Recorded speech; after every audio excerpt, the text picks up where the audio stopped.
You could see the headline being Supreme Court OKs dogfighting.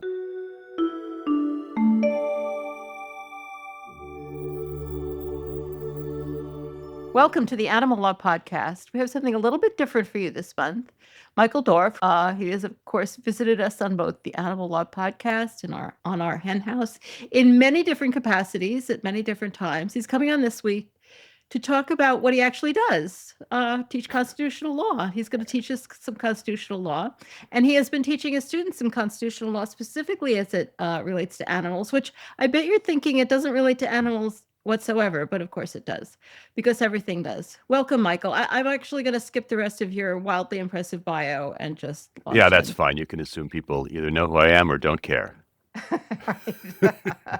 It's pretty much the same for all of us, isn't it? Right. Yeah. All right, just a quick reminder before we get to that about the Our Hen House podcasts. Rising Anxieties comes out on Tuesdays, the Hen Report on Thursdays, and the long form interview, including this one, on Fridays. And bonus for flock members comes out on Monday. We're a podcast and we're on YouTube. Please subscribe and hit like wherever you listen. That really, really helps us out.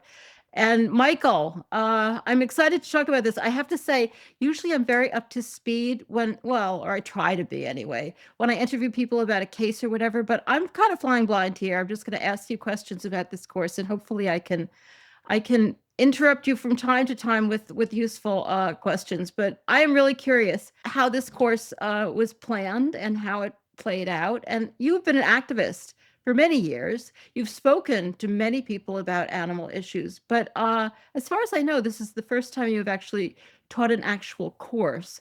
Well, So it depends on how you characterize it. So I was thinking about that because you mentioned that in the promo on Rising Anxieties this week, oh, thank you for and listening. of course, and actually 6 years ago, Sherry Kolb and I taught a seminar called "Human Rights as Animal Rights" and vice versa, and that was a semester-long seminar. So it wasn't constitutional law as such, although there were some constitutional law issues. But I have taught sort of animal law, animal rights to a law school class before. I did But not realize that. I wish I yeah, could have taken that course. I bet yeah, it was really good. it was fun. Uh, all right. So this course is a little different because it's specifically about constitutional law, which, I think a lot of people hearing that would be like, what? So what were the main challenges in formulating a course that did approach animal law from specifically a constitutional perspective? Yeah, so most animal law issues or animal rights issues arise in their own contexts. And one of the things that's hard about teaching law students is they take classes in particular subjects, right? So they begin with contracts, tort, civil procedure, et cetera. But of course, the world doesn't carve itself up that way. So someone doesn't, if you're a lawyer, you hang out a shingle, a prospective client doesn't walk into your office and say, I've got a contracts problem. They say, I've got a problem. And so that's true of animal rights issues as well. So, if somebody wants to do a protest, say, and there are limits or there's an ag gag law, right? They're going to be constitutional issues, but they're going to be other issues. So, in some ways, carving up animal rights, animal law issues into constitutional law pieces is a little artificial. But I took that as it is, and I thought about like what are the main ways in which animal rights, animal law intersects with constitutional law, and then I just tried to do a different one each week. I should say this was what I would call a sort of a half a seminar. Cornell has this practice we started about half a dozen years ago of offering what they call home seminars. And a home seminar means that the students take it for 1 credit rather than the usual 2 or 3 for a seminar. It meets 2 hours every other week during the course of the semester. And in principle, it can meet in your home. In my case, and some of my colleagues, I didn't want to do that because, as you've described, my dogs are the worst behaved dogs in the world. Although I would point out that they're getting better. They are But better. I've seen them relatively yes, recently. And definitely, if we're talking about comparative judging, they're definitely better than they used to be. right. So, but anyway, they would be But I can't disruptive. even imagine Yeah, trying to do a course. right. So we met in a law school seminar room, and to give it a sort of homier feel, Each time we met, I baked something for them or Aw. bought them. The last couple of sessions, I actually bought vegan donuts. There's a great place in Ithaca called Angel Hearts that makes really good Have they vegan donuts. reopened? I mean, Yeah, not to distract us from the issue at hand, but like, let's talk about important stuff for me. Because last year I was teaching there, and the whole time Angel Hearts was closed. yeah, they moved. Oh, And okay. they're in a smaller place, but when I went there to pick up my donuts on a Sunday afternoon, it was packed, which was great. That's So great. yeah. So anyway, so that gave it a kind of homier feel. And with respect to the topics, so I can just read through the syllabus. So the first week we talked about standing. We can come back to each of Yeah, these no, I subjects. want to Yeah, come back right. to the specific topics, but Yeah. yeah, an overview would be good. Right. So the first week we talked about standing, which arises in lots of cases in which plaintiffs are bringing suit on behalf of animals, and there's a question whether the humans, some organization, or the animals themselves are legally entitled to show up in court. So those are standing questions. We can come back to that. The second meeting, I had Johnny Denetire and Rafael Fassel as guests. I know you've had them on Right, this they were show. on Yeah, talking about their new book right, about and animals and it the was Constitution. that my session was pretty shortly after you had them on the Animal Law podcast. John, I had in person because he was in New York City, and so it was relatively easy to get him up here. Raphael, we zoomed in from the UK, and that was great. We can talk more about that. Next session, we talked about the New York Court of Appeals Happy the Elephant case. Uh, Technically not a U.S. constitutional law question, but the course was titled Animals and the Constitution. I didn't say which Constitution.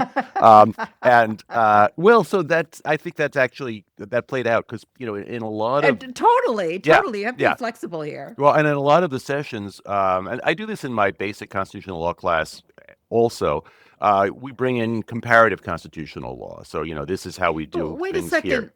I mean, not to get into the details, but I mean, that's a common law case. Like, how is it constitutional Well, in any country? well, I'm glad you asked that question, Marianne. So, in New York State, there is a statute that codifies the common law right to habeas corpus.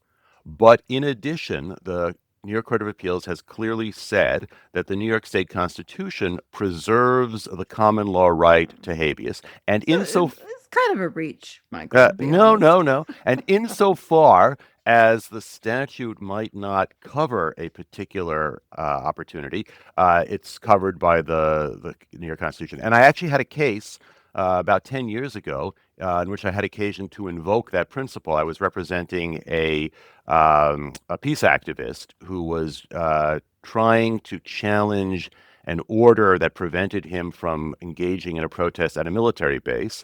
And we were able to argue successfully that although he didn't fit within the statute, he did fit within the constitutionally preserved common law right of habeas corpus.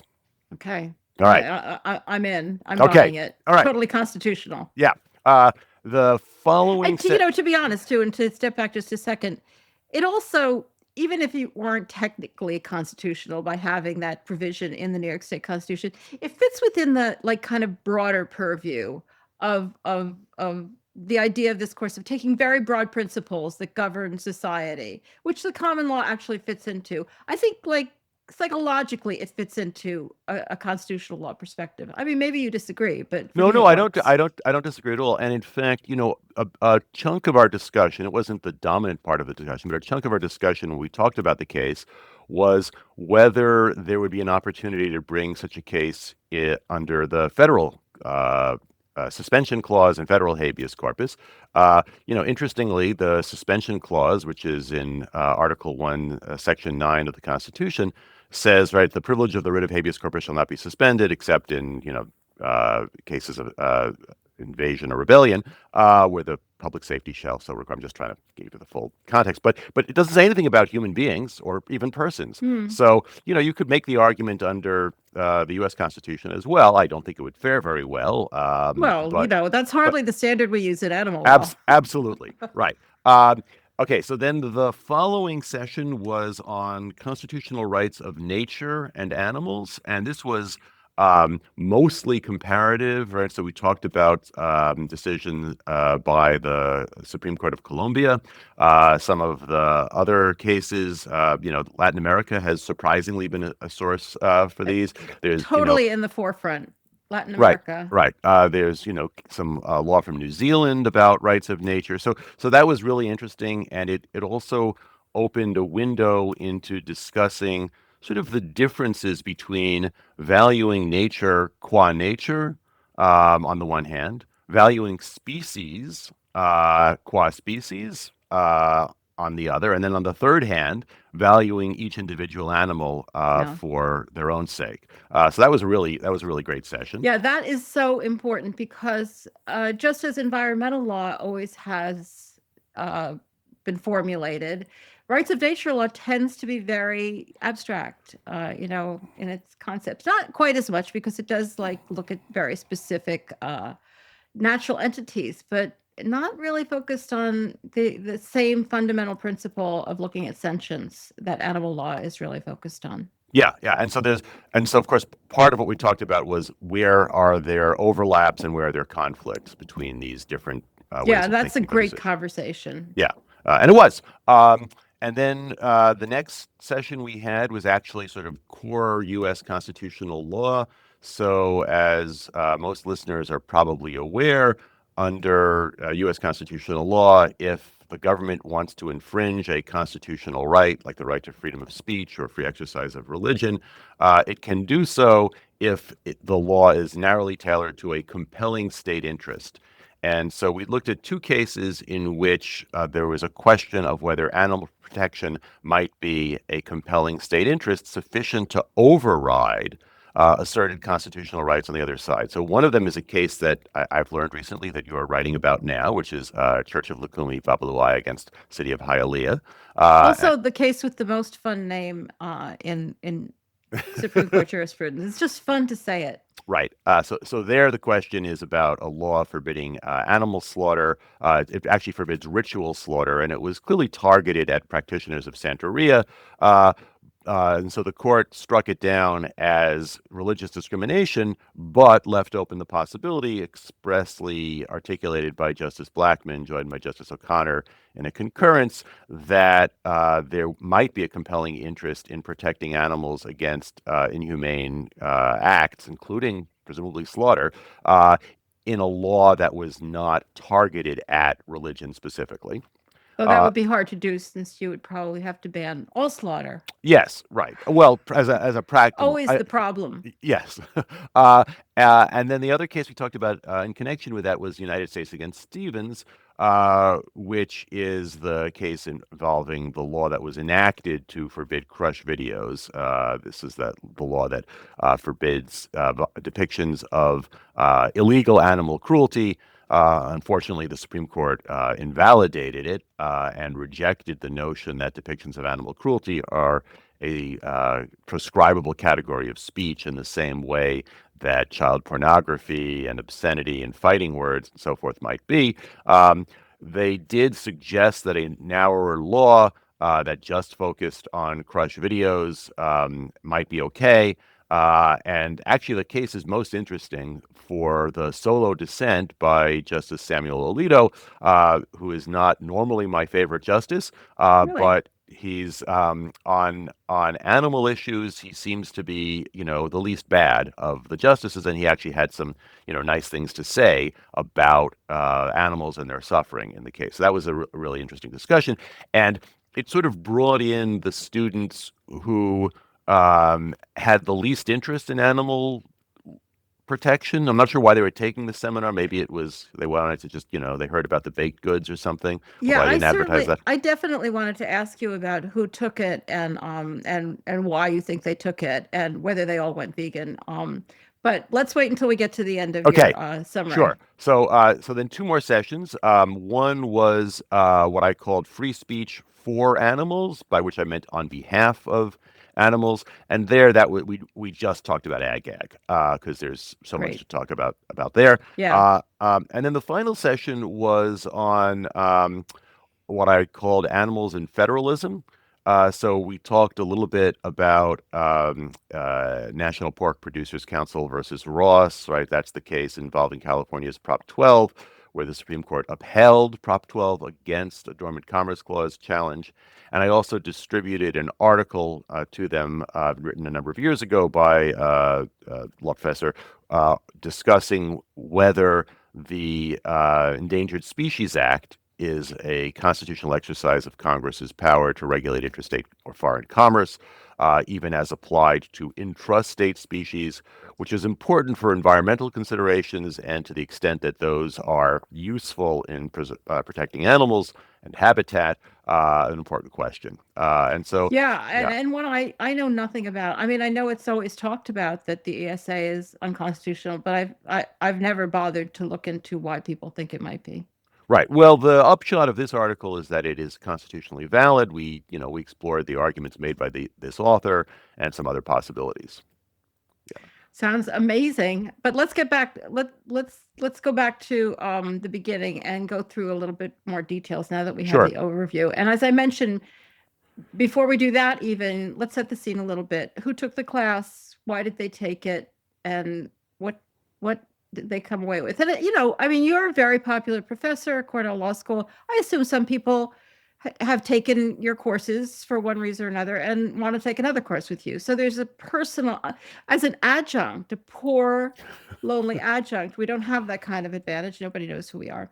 But Yeah. So that I would think that would give you a lot of opportunity to have a wide variety of perspectives. yes. So that's correct. I would say about half of the students were students who had taken either my constitutional law class or my federal courts class or both in the past, and they just wanted sort of more of me because they found me Or they heard engaging about in the one. donuts. Right. Well, I didn't advertise them, so that All it wasn't right, in the all syllabus. right. Right. And there were two vegans in the class, and It's then about par for the course. That's what I right, this is a usually class say. of 16. And so two were vegans, and then an additional two were what I would call vegan adjacent. I Sorry, see. sorry about the cat tail. No, it's fine. I'm sad that I'm in my office now, so my dogs aren't here to be on camera. Um, yeah, so two, I guess, yeah, another two sort of vegan adjacent. Then just a mix of people. Maybe they thought they liked the topic, they were intrigued. The I don't know whether this was because of me or because of the topic, but there wasn't a whole lot of pushback against the animals, right? So people would sometimes raise questions about whether a particular argument worked, given the doctrine, but in a case like the Happy case, right, where you could see people who are opposed to animal rights really being activated. We didn't really get any of that. It was all about analyzing the pieces of the argument and what would work and what wouldn't work. So I found that quite useful and I have always found that heartening. to be the case. So I don't think it's just because of you. I mean, eh, people do not express views that it's like we're living in the alternate world. Nobody expresses views that have anything like doubting that animals like are deserving of at least care and probably rights. If they have those hesitations, they're hesitant to express them in a room where obviously the professor is have a different viewpoint, and many of the other students are. I think it really demonstrates also. I mean, partially it's just law students don't like to like piss off the professor or whatever. They're afraid Yeah. they're going to be offended. But I think it's a demonstration of that most people's attitudes towards animals are not carefully held. Yeah, I think that's right. Although I will, so I have one data point that suggests a little bit of it is don't want to piss off the professor, which is that the most pushback was during the session when we had John and Raphael, uh, that and it was on sentience, not as a criterion for rights. I don't think that there were, I don't recall people saying, well, why should sentient beings have rights? But, well, why is that hooked to the Constitution and so forth? And I think they felt, I'm just speculating here, but I think that the two or three students who made these points felt a little freer to challenge John and Raphael than to challenge me, which is unfortunate. I like students to challenge me. Yeah.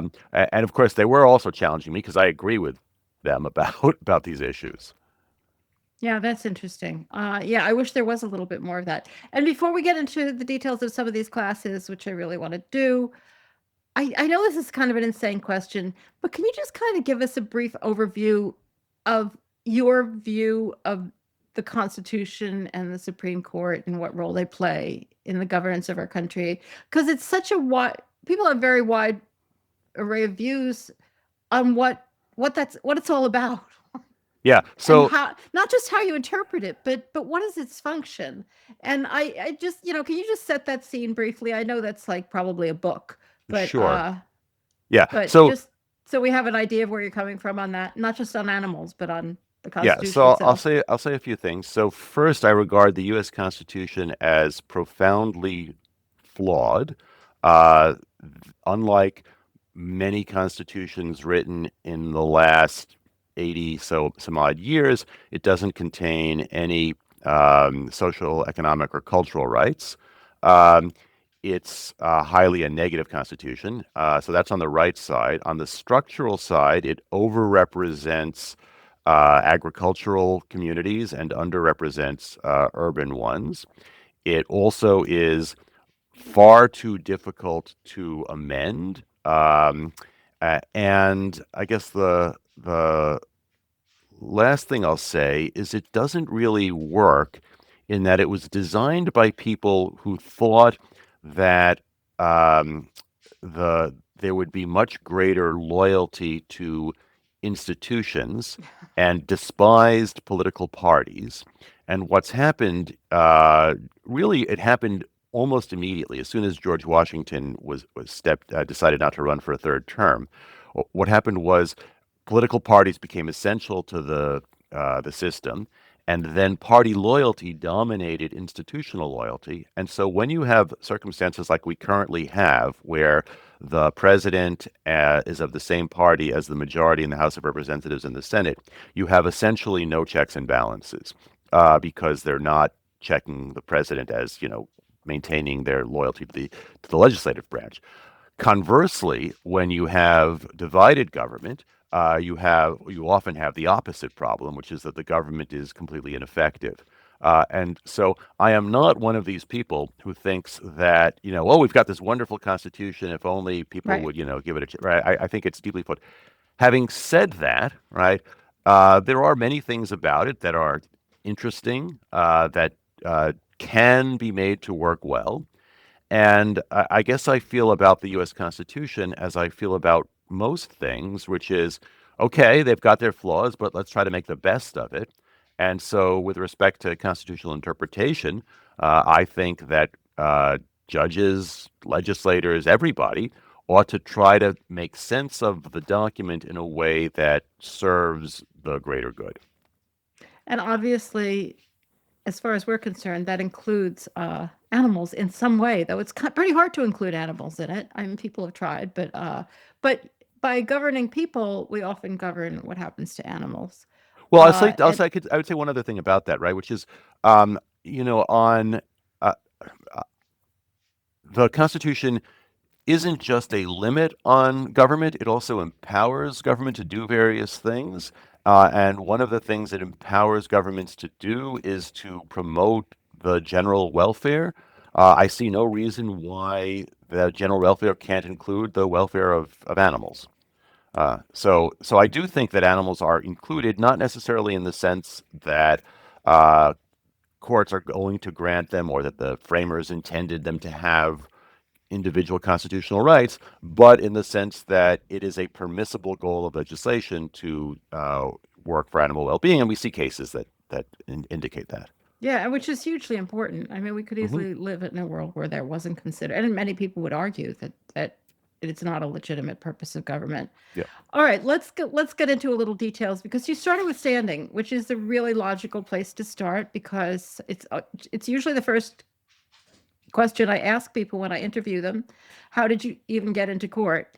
And I noticed that this was the topic of your first class, and so you were also kind of introducing the whole course to your students. Can you tell us a little bit about how you approached it? Both, I mean, since you're talking to students, they don't understand that much about standing. I mean, they've taken common law, but standing is usually not the top issue on people's minds. And then helping them understand like how crazy standing is when it comes to animals and thinking of some ways to deal with it. Yeah. So first thing I did when we talked about standing was, to note that one need not be a human being to have standing. So all sorts of artificial entities like corporations, municipalities, organizations have legal standing. And there is case law in some of the lower courts that allows for animals to have what's called Article 3 standing, meaning that they have standing so far as the Constitution is concerned. And then the harder question is often, do they have any rights that give rise to a cause of action that allows them to sue? Um, I did acknowledge that granting standing to animals is trickier than the sort of conventional case No of kidding. standing, right? Well, because some who's going to speak for the animals, right? But that too is not unprecedented, right? We have cases of next friend standing. We have guardian ad litem cases for humans, right? Very young minors, people with severe disabilities, who are incapable of speaking for themselves. And so that's not an insuperable obstacle. Another piece we talked about at some length was sort of historical. So, the probably the most appropriately reviled case in U.S. constitutional history is Dred Scott. Um, Dred Scott is ultimately a sort of quasi-standing case. The court doesn't say that Scott lacks standing. It says that there's no diversity jurisdiction, but that's because of its determination that Americans of African descent, even freed blacks in the North at the time, could not be U.S. citizens. And so the idea that this is just a technical, gatekeeping requirement is, it's got lots of ideological content. Um, we then talked a little bit about some of the details of standing doctrine, which bled into some discussions of environmental law. And there's this one of the leading standing cases in U.S. sort of constitutional doctrine is a case called Lujan against Defenders of Wildlife, which is a crazy case in that it requires that in order to have standing to complain about some environmental harm, one must have concrete plans to visit the place where that harm is going to be occurring. And as we discussed, right, this sort of uh, is perverse in that the point of environmental preservation is to keep humans out, um, potentially even as tourists, because tourism, even ecotourism, can have an impact. But there's this notion that's sort of deeply built into U.S. law and in the law of standing now, that in order to have an interest in the natural world, including its animals, the people who were claiming the rights here were interested in, observing elephants and rhinoceroses and so forth. But that in order to have standing, you have to want to use the natural resource in some way, as opposed to the law giving people a right to have those animals and the nature just sort of preserved. And then we sort of talked about what implications that might have for the rights of individual animals who'd want to sue, or on whose behalf a person would want to bring a case.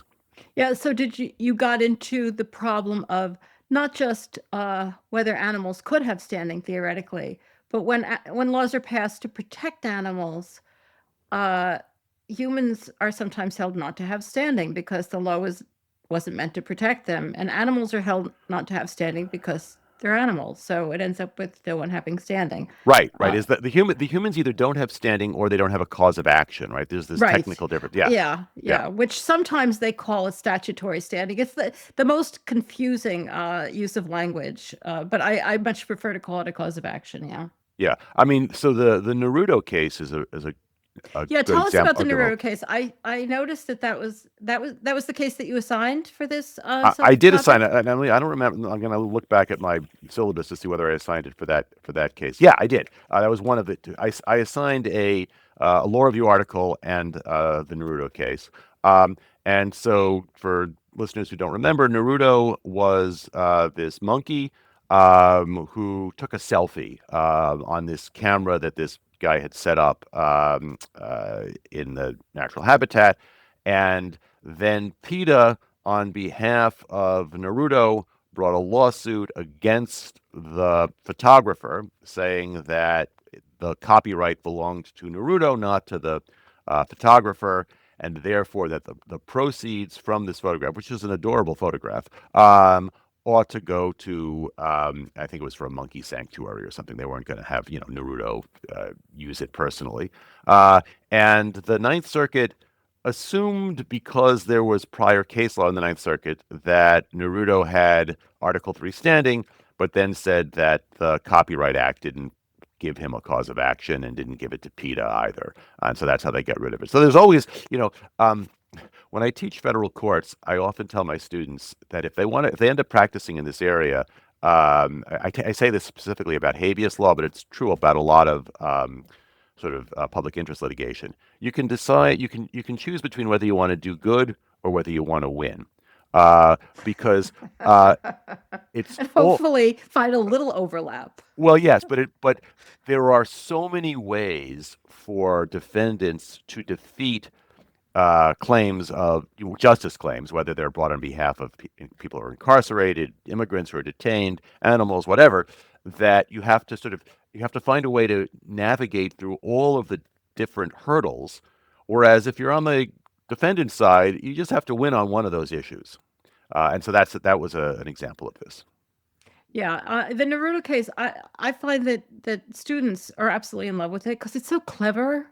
Uh, but it's, I mean, when you think of all of the unbelievably sympathetic cases in animal law of animals suffering horrific harm, and we can do nothing about them, it's just kind of I mean, it didn't have really sympathetic facts. I mean, nobody, you No, know. I think when the case was first in the I mean, the poor news. photographer, like he Yeah. wasn't making a Yes. bundle or Of course. anything. Yes. I mean, when the case was first in the news, I think I wrote something not very sympathetic to PETA for bringing this case because I thought it would invite ridicule and focus on the wrong issues. I'm not sure that's still my view, but yeah, it is a kind of one-off.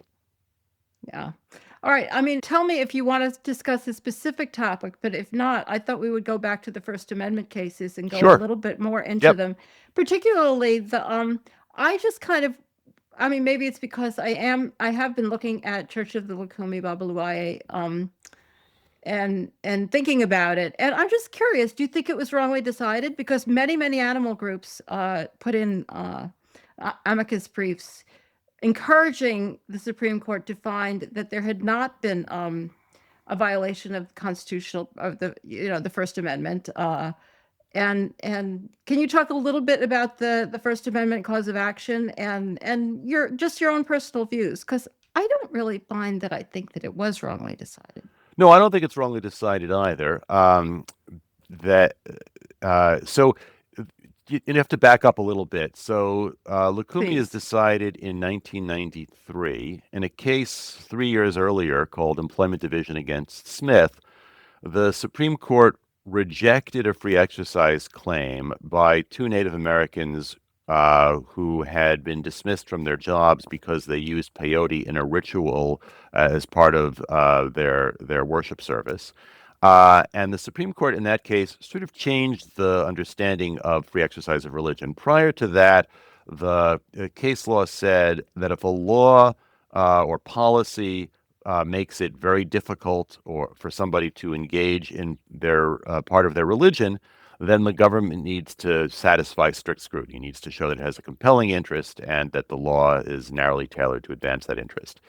In Smith, the court said, well, no, actually, as long as the law doesn't target religion, and this one didn't, Oregon forbade everybody from using peyote, then a so-called neutral law of general applicability doesn't implicate free exercise of religion. The free exercise of religion is essentially an anti-discrimination principle. Um, and I wasn't a big fan of the Smith rule at the time. I've since sort of had some become more ambivalent about it. Partly because I thought that I thought the rule undervalued minority religions, as you see in the Smith case itself.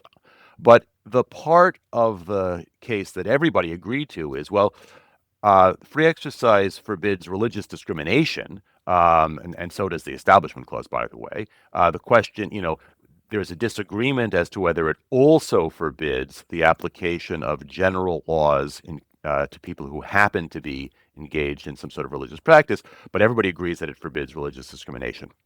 Now, in recent years, the Supreme Court has entertained what I believe is an extravagant definition of religious discrimination. So during the COVID pandemic, after Amy Coney Barrett joined the court and flipped the majority on this, they struck down a California law that forbade home gatherings of more than three households, even though the law said nothing about religion. So if you had four households gathering together to watch a football game, the law applied to you. But the court said this is religious discrimination because, well, these people want to have a worship service, but California allows more than four unrelated households to gather in a grocery store. And that's just not what discrimination conventionally means. But they have run with this much broader definition of discrimination, and I don't agree with that. However, the law in Lukumi did pretty clearly discriminate. It was aimed at practitioners of Santeria. There was probably a racial element to that, not just religious discrimination, who were engaging in practices that, while I find cruel to animals, are not crueler to the animals than what everybody else was engaging in when they were purchasing meat from the dead bodies of animals slaughtered not for ritual purposes. So I think the case is rightly decided, and it's just a feature of equality provisions that sometimes a law can be unconstitutional because it forbids too little, and not just because it forbids too much. So that, the remedy I would want to see is, as we said earlier, for them to ban all animal slaughter. And, we're a bit away from that. Yeah, but it is a problem of, I mean, particularly in this context, but in a lot of contexts, that every argument kind of proves too much. That when we win our argument that this should be banned, we win an argument that we should completely change the way society treats animals. I mean, Yeah. really, the same problem came up within the speech case, United States versus Stevens, right? Yeah, That could we come back to that? I just want to put a pin in that for a second absolutely, because that absolutely. made me think of one of the sort of themes that reemerged throughout the course of the semester, most clearly when we were talking about the Happy case, was the sort of the problem for animal rights lawyers of how to offer a court a limiting principle that we don't believe in. Right. So, the question arises of, um, okay, well, if elephants, what about cows? And of course, the other side says that because they want to say it as a slippery slope, and we want to go down that slippery slope, but we know we're not going to win this case if the court goes Yeah, down we'll that be slippery going down slope. that sort of slope all by ourselves, and the That's court will right. be on the other Um, side. Yeah, and so that's a problem for cause lawyers everywhere. And so, but we talked about that a bit. I should say, Chief Judge Wilson was actually at Cornell about 3 weeks ago. Um, at Who wrote the dissent yes, yeah, in the happy the happy very case in the New York Court of Appeals? yeah, and this was not prompted by me, and it was not prompted by somebody in my class. But at one point, the interlocutor, who is a third-year student who invited him, asked him what he was there to talk about, just to give a general talk and answer student questions about legal Nice. practice and talk about his career, and he was great. But the student asked him, "What's the favorite case opinion you've written?" And he said his dissent in that case. Really, Yeah, he volunteered really. that. You Uh, know, I have to say that though I loved his dissent. I loved both of the dissents. I thought they were excellent. But they did both draw a line that I think was inappropriate to draw, and it was really the majority that said, "Well, if we're going to do this for elephants, what about cows?" I mean, and that is totally not a quote. I've read right, it a long time ago. I don't remember exactly what she said, but but I tend to agree with that. Like you like in order to allow the elephant to win, you have to. I think that Judge Wilson specifically drew a line between wild animals and domesticated animals and talked about how different they are.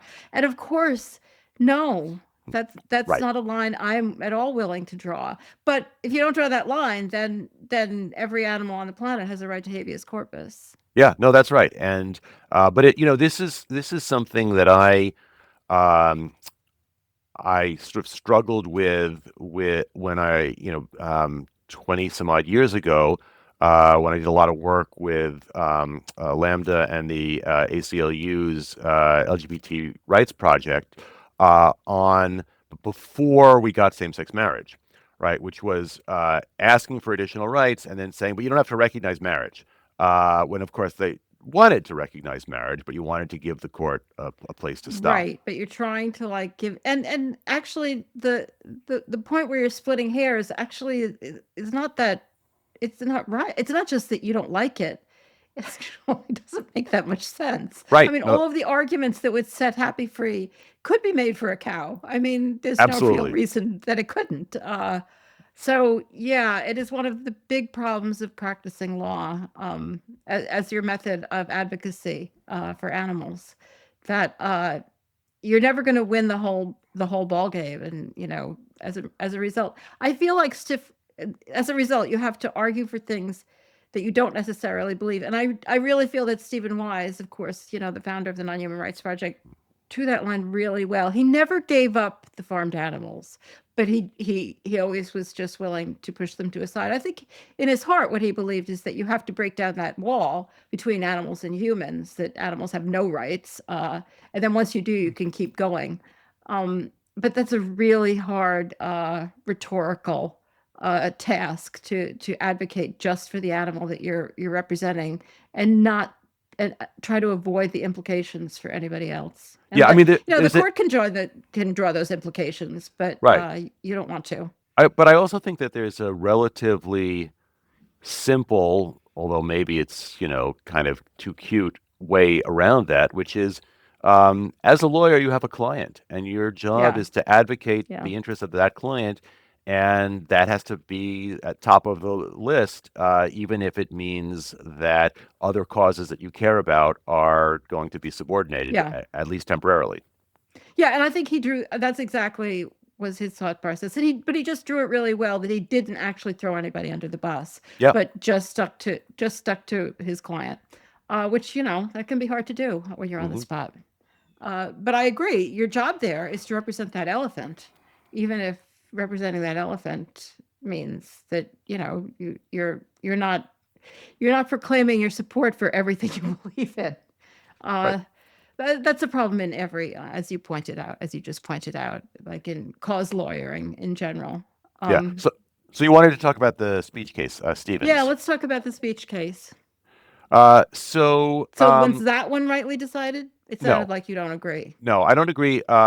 And that one I don't agree. I mean, I don't agree because of my because I care about animals, but also because I care about honesty. Just as a refresher for the audience, in the law of free speech, there are two main ways by which the government is permitted to restrict speech. First, there are a certain number of so-called unprotected categories. I mentioned them earlier: fighting words, true threats, incitement, imminent incitement to violence, a bunch of these things. And then outside of those categories, the government can restrict speech so long as it satisfies strict scrutiny, although that's very difficult to meet for laws that target the content of speech. So, in the Stevens case, which involved videos of dogfights, the government made the argument that the depiction of cruelty to animals that is illegal where it's occurring is an unprotected category, and they said it should be such an unprotected category for the same reason that child pornography is an unprotected category, which is that in order to produce the material, people are engaging in illegal acts, and it's very hard for the government to detect those illegal acts directly. So the way that the government can address that is by drying up the market for the end product. And that is certainly what the court said in the Ferber case, which is the leading case involving child pornography. Supreme Court rejects it, and in the course of rejecting it, Chief Justice Roberts makes what I think is just a dishonest claim, and that claim is that the unprotected categories are not unprotected because they lack value based on some sort of utilitarian balancing, but because historically these were not protected by the law. And so when the framers and ratifiers adopted the First Amendment containing protection for the freedom of speech, they had in mind only those categories that were protected. Now, this just isn't true. If you go back and look at the cases that recognize and define the boundaries of particular categories, they're all about the value of particular forms of speech and where the government's interest ends and begins and so forth. And that's especially true of child pornography, which was not a recognized category, until the late 20th century, and which was based entirely on this same kind of argument as was offered in defense of the law at issue in Stevens. And so I think that, there's a very good argument that this is not valuable, and it's the kind of thing where the government can't detect it directly. And so to get at it, you have to dry up the market. And there was evidence that in the period when the law was being enforced, there was less of this stuff being produced. The court also rejects the argument that the law can satisfy strict scrutiny. And there, I think their analysis is somewhat better, that there's some imprecision, et cetera. But I think that from the starting point, I see no reason why this is, this is the sort of thing that a free democratic society needs to protect. Yeah, and that would have been forgive me if I'm wrong, but a relatively easy way to find that this law was constitutional without creating, all sorts of like crazy precedent and getting into it. Didn't have the same problems as the other cases we've talked about, that you're opening up some huge can of worms that you don't know how to close, because it's a very specific category of behavior, the filming of animal abuse. And for those who have forgotten, the law was passed allegedly to address crush videos where women in high heels crush animals to death, and some people enjoy watching that. But was actually used in this case to prosecute dogfighting videos. So it was kind of unfortunate that it got tested in a less I'm not sure it's less hideous, but less popular kind of.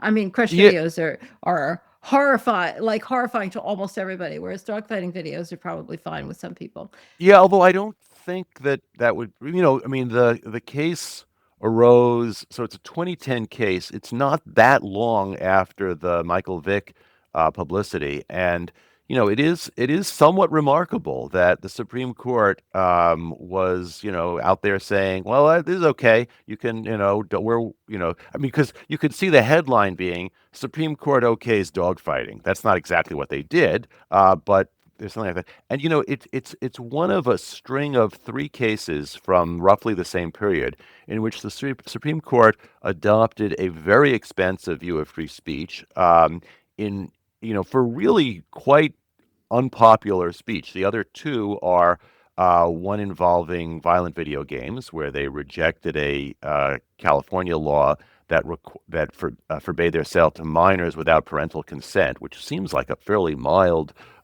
requirement. And then the other was they rejected, on constitutional grounds, civil liability for the Westboro Baptists, Oh, who right, have right, had right. this Yeah, horrible practice yeah. of protesting at funerals of people who died as U.S. service members. And, they would have signs saying "Thank God for dead soldiers," because they had this elaborate and homophobic view about how the death of U.S. service members overseas was divine punishment for sin. And nobody likes the Westboro Baptists, but the Supreme Court, ruled in their favor. So it's not so much that the court was sort of anti-animal in Stevens. I think that during this period they were just, wildly pro free speech, including in ways, and you might say, well, the point of free speech is to protect unpopular speech. Um, none of these cases involves unpopular positions exactly. I mean, maybe the Westboro Baptists do, but none of it is contributing to, like, democratic debate about what our policy should be.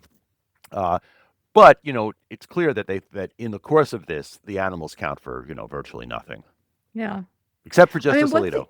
one thing that did remind me of the other case we were talking about, in that, slippery slope argument, is that they did dwell on the case of hunting videos, and they just said, well, this would ban hunting videos, and they seem to just think it's so obvious that you wouldn't want to ban hunting videos that we don't even have to explain why that makes it too broad.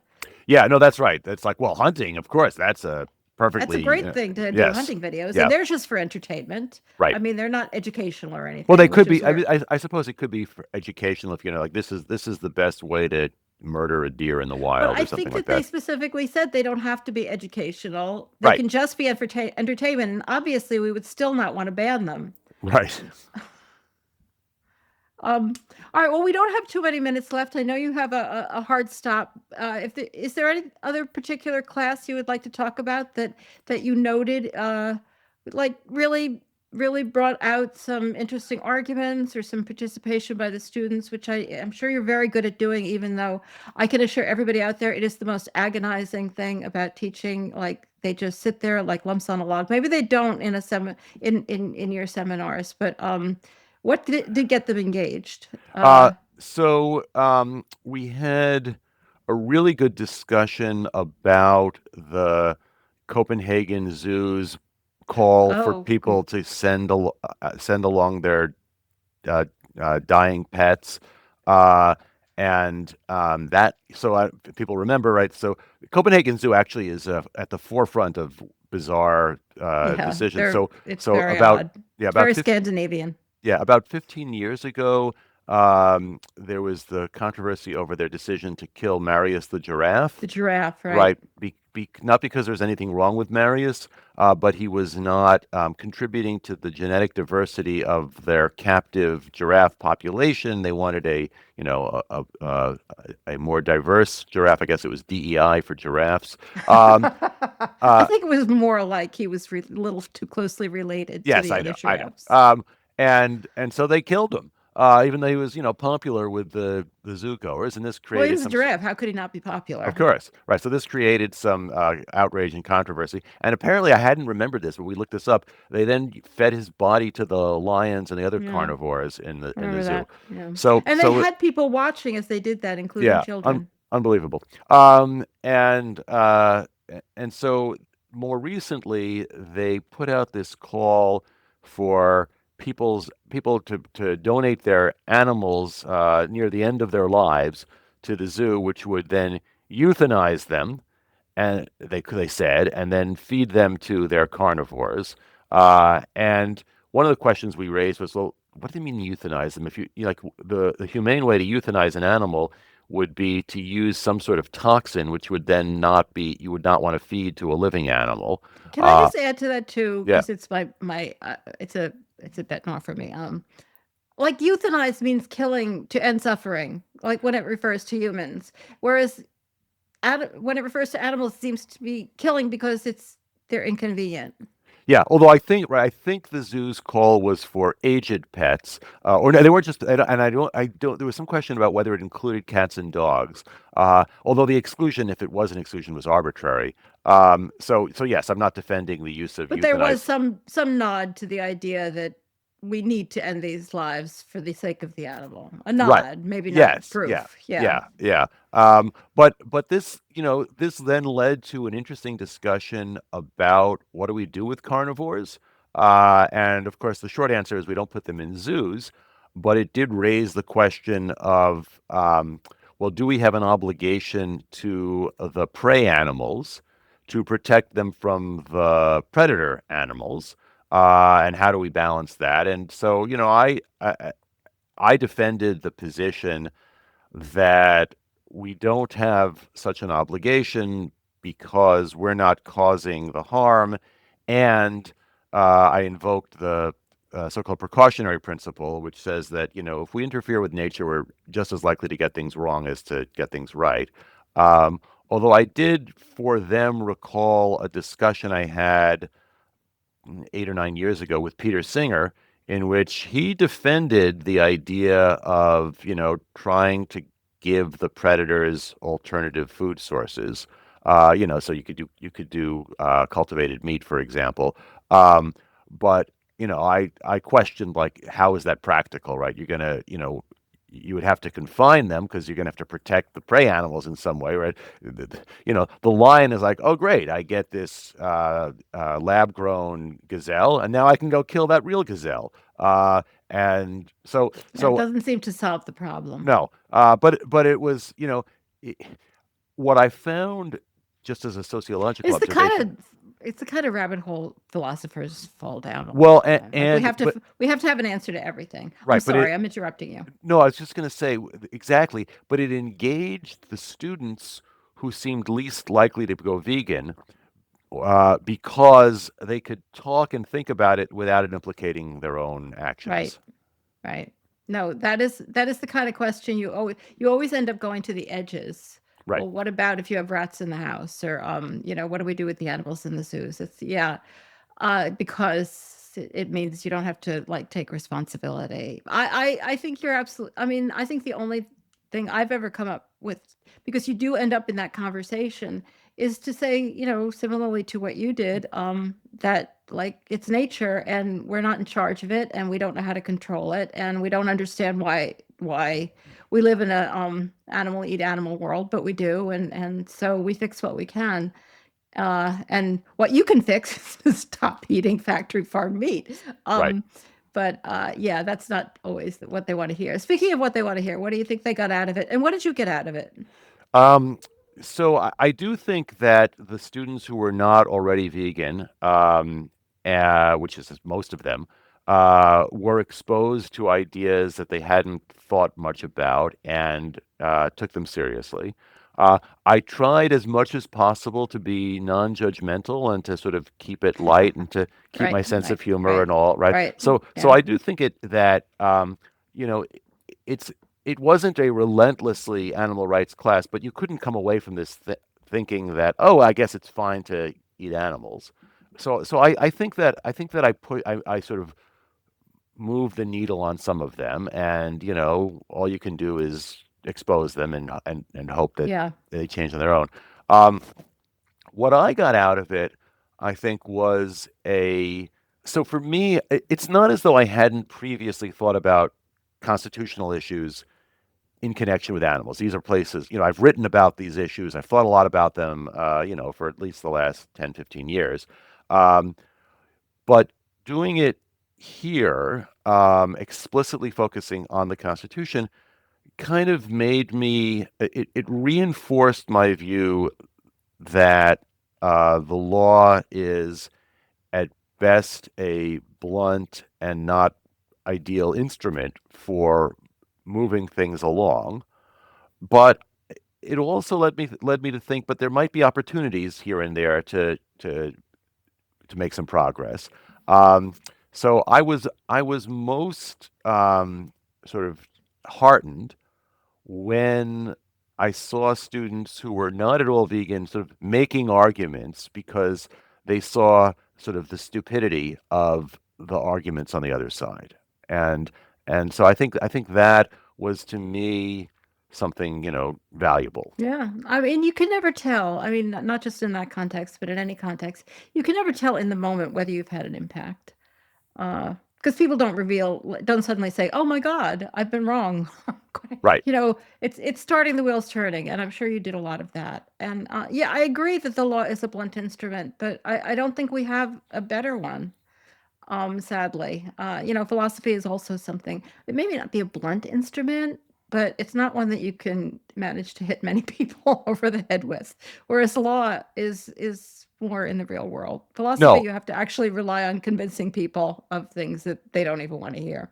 Yeah, no, I agree with that. I mean, I think you mentioned that in your interview last week. You're talking about, like, the how we went down this philosophy road, thinking that's how we would persuade people, right? Oh yeah, But I the repeat vegans myself are, all the time. well, no, it's just, yeah, no, no, but right, like the fact that it worked on us, we're a self-selecting group of weird people. Doesn't mean it works on everybody. Now, I do think that law students are a little bit closer in that they're used to thinking through arguments in a way that sort of the average person isn't. And so I Yeah, think that appealing to them intellectually has a greater likelihood of success than with the average person. But you still need to, you know, give give them the vegan food to show them that it's right. possible and all. And we did Yeah. that. And the more people who get it, the more people who get it. So every step helps. I'm excited that you're teaching this course. I hope you're going to continue to teach it in the future. And I thank you so much for. I wish we had another hour to talk about it, but I know we don't. So, Yeah. I will say one last thing, which is a number of students expressed regret that you're no longer teaching the animal law class here. oh really? Yeah, they said, "Oh, we wish I really wanted to take animal law, but it's not offered anymore." Oh, Yeah. well, So yeah. I feel bad about it too. I also feel great about it, no, I but understand that the drive is a pain. yeah, the drive is a pain. Also, you're the extrovert, I'm the introvert. Teaching takes a lot out of me. Um, all right. Thank you so much for joining us. And thank you out there for joining us. Before I let you go, just one moment to remind you that we're in the middle of our end of year fundraising push. And we are pushing, I admit it, but this is when we raise all of our money for the year, pretty much.